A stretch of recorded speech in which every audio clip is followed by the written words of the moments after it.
without which the UK would not be able to access US nuclear weapons technology, was renewed for 5 more years on the 5th of December, and the MISC 7 Cabinet Committee formally approved. Predecessor on to purchase C4 the following day. Note 1, 45, 46. When Thatcher met with Carter again on 17 December, he still asked for more time, 47. But the Soviet invasion of Afghanistan on the 24th of December ended all hope of Senate ratification of SALT II, clearing the way for the sale to proceed. 40. The British government hoped that Trident could be secured on the same terms as Polaris, but when its chief negotiator, Robert Wade Beery, sat down with his American counterpart, David L. Aaron, in March 1980, he found this was not the case. Instead of the 5% levy in recognition of U.S. research and development, R&D, costs agreed to in the Polaris sales agreement, a 1976 law now required a pro rata fixed fee payment. The levy would have been approximately $100 million, however the fixed fee amounted to around $400 million. 48, 49. Margaret Thatcher and Ronald Reagan on 26 February 1981. The law could be waived if the president determined that it was in the interest of the U.S. to do so, but for that the Carter administration wanted undertakings that the UK would raise defense spending by the same amount, or pay the cost of U.S. forces manning Rapier batteries and ground-launched cruise missile (GLCM) sites in the UK. On the 2nd of June 1980, Thatcher and the U.S. Secretary of Defense, Harold Brown, agreed to $2.5 billion for the C4 missile system, plus a 5% R&D levy, British personnel for the Rapier batteries, and an expansion of the U.S. base on Diego Garcia, which had assumed great importance since the Soviet invasion of Afghanistan. 48, 49. The Secretary of State for Defense, Francis P. Wyon, informed Cabinet of the decision to purchase Trident on 15 July 1980, and announced it in the House of Commons later that day. 50. The agreement was effected by amending the Polaris sales agreement, changing Polaris to Trident. 51. However, on the 4th of November, 1980, Ronald Reagan was elected president. Part of his election platform was to modernize the U.S. strategic nuclear forces. On the 24th of August, 1981, the Reagan administration informed the British government of its intention to upgrade its Trident to the new Trident II D5 missile by 1989, and indicated that it was willing to sell it to the UK. 52, 53. Despite the name, the D5 was not an improved version of the C4, but a completely new missile. 53. Its purchase had already been considered in the Duff-Mason report, but had been rejected, as its additional capability, the extended range from 4,000 to 6,000 nautical miles, 7,400 to 11,100 kilometers, was not required by the UK, and it was more expensive. Exactly how much more expensive was uncertain, as it was still under development. 51, 54. At the same time, the British government was well aware of the costs of not having the same hardware as the US. Nor did the Reagan administration promise to sell D5 on the same terms as the C4. 52. To pay for Trident, the British government announced deep cuts to other defense spending on the 25th of June 1981. 55. Negotiations commenced on the 8th of February, with the British team again led by Wade Beery. The Americans were disturbed at the proposed British defense cuts, and pressed for an undertaking that the aircraft carrier HMS Invincible be retained in service, which they felt was necessary to avert trouble over the Bolivian-Guatemalan territorial dispute.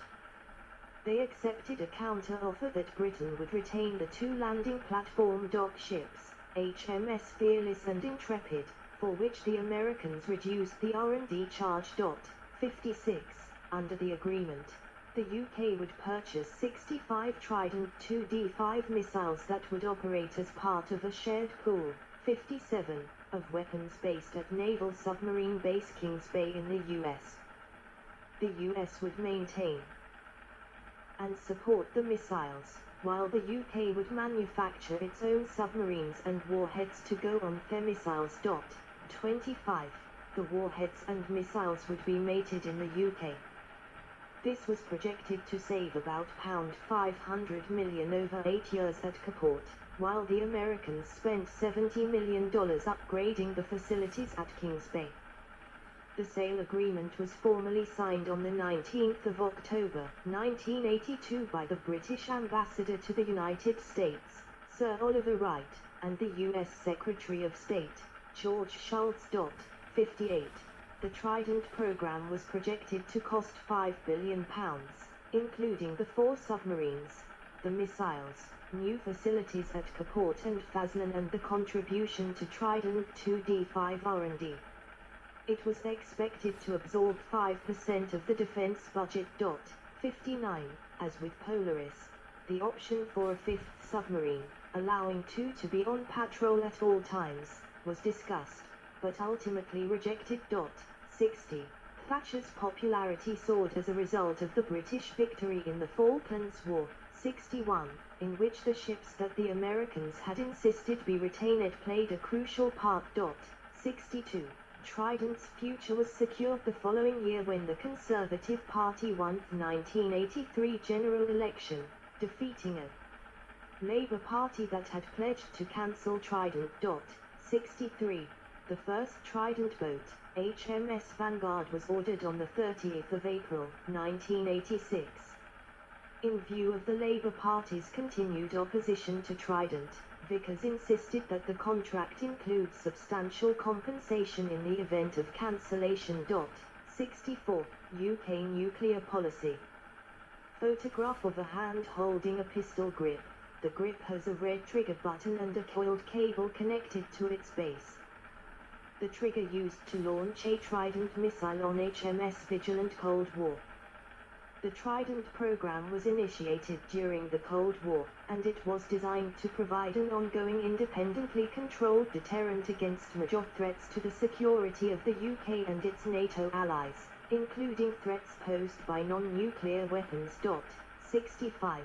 To provide an effective deterrent, the Trident system was intended to pose a potential threat to key aspects of Soviet state power whilst being invulnerable to a surprise or preemptive nuclear strike. As with Polaris, Trident was owned and operated by the UK but committed to NATO and targeted in accordance with plans set out by the organization's Supreme Allied Commander Europe, who is traditionally a senior figure in the US military. 66. Under the terms of the Polaris sales arrangement, the US does not have a veto on the use of British nuclear weapons, which the UK may launch independently. 67. But this would only occur if supreme national interests required it. 66. The final decision on firing the missiles is the responsibility of the Prime Minister, who, upon taking office, writes 4 identical letters of last resort, one of which is locked in a safe on board each of the Vanguard-class submarines. If contact with the UK is lost, the commanding officer of a submarine has to follow the instructions in the letter if they believe that the United Kingdom has suffered an overwhelming attack. Options include retaliating with nuclear weapons, not retaliating, putting the submarine under the command of an ally, or acting as the captain deems appropriate. The exact content of the letters is never disclosed, and they are destroyed without being opened upon a new Prime Minister taking office. 68.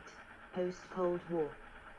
By the time of the first Vanguard patrol in December 1994, the Soviet Union no longer existed, and the government adjusted its nuclear policy in the following years. 25. Trident's missiles were targeted in 1994 ahead of Vanguard's maiden voyage. 69. The warheads are not aimed at specific targets but await coordinates that can be programmed into their computers and fired with several days' notice. 1. 25. Under the terms of the 1987 Intermediate-Range Nuclear Forces Treaty with the Soviet Union, the US withdrew its surface naval nuclear weapons and short-range nuclear forces. The GLCMs were withdrawn from the UK in 1991-70, and the Polaris submarine base at Holy Loch was closed in 1992-71. The last US warheads in British service under Project E, the B-57 nuclear depth bombs and the Lance missiles and W-48 nuclear artillery shells used by the British Army of the Rhine, were withdrawn in July 1992-70. The British Conservative government followed suit. The deployment of ships carrying nuclear weapons caused embarrassment during the Falklands War, and in the aftermath it was decided to stockpile them ashore in P-Assetine. 72. The nuclear depth bombs were withdrawn from service in 1992, 73, 74, followed by the WE.177 free-fall bombs used by the Royal Navy and RAF on the 31st of March 1998. 75. This left Trident as Britain's sole nuclear weapons system. 25. Although Trident was designed as a strategic deterrent, the end of the Cold War led the British government to conclude that a sub-strategic but not tactical role was required, with Trident missiles assuming the role formerly handled by the RAF's WE.177 bombs. 76. The 1994 Defense White Paper stated, "We also need the capability to undertake nuclear action on a more limited scale in order to halt aggression without inevitably triggering strategic nuclear exchanges." A later statement read, "We also intend to exploit flexibility of Trident to provide the vehicle for both sub-strategic and strategic elements of our deterrent, as an insurance against potential adverse trends in the international situation." 77. On the 19th of March 1998, the Defense Secretary, George Robertson, was asked to provide a statement on the development of a lower-yield variant of the Trident warhead for the sub-strategic role. He replied, "The UK has some flexibility in the choice of yield for the warheads on its Trident missiles." 78. The UK has not declared a no-first-use policy regarding launching a nuclear attack. Former British Defence Secretary Jeff Hume stated in 2002 and 2003 that the UK would be willing to attack rogue states with team if nuclear weapons were used against British troops. 79. 80. In April 2017, Defence Secretary Michael Fallon confirmed that the UK would use nuclear weapons in a preemptive initial strike in the most extreme circumstances. 81. Fallon stated in a parliamentary answer that the UK has neither a first use or no first use in its nuclear weapon policy, so that its adversaries would not know when the UK would launch nuclear strikes. 82. In March 2021, the UK suggested a shift in nuclear policy in its Integrated Defence Review, stating that the UK would reserve the right to use nuclear weapons in the face of weapons of mass destruction, which includes emerging technologies that could have a considerable impact, including cyber technologies, tar chemical or biological weapons. 83. This marks a shift from existing UK policy, in that nuclear weapons would only be launched against another nuclear power or in response to extreme chemical or biological threats. 84. It did, however, stress that the UK would not use or threaten to use nuclear weapons against any non-nuclear weapon party to the Treaty on the Non-Proliferation of Nuclear Weapons 1968, but only if their state is not in material breach of the treaty's obligations. 83. The shift in language comes after the UK lifted the cap on the number of Trident nuclear warheads it can stockpile by 40% from 180 to 260 warheads in recognition of the evolving security environment. 85. 86.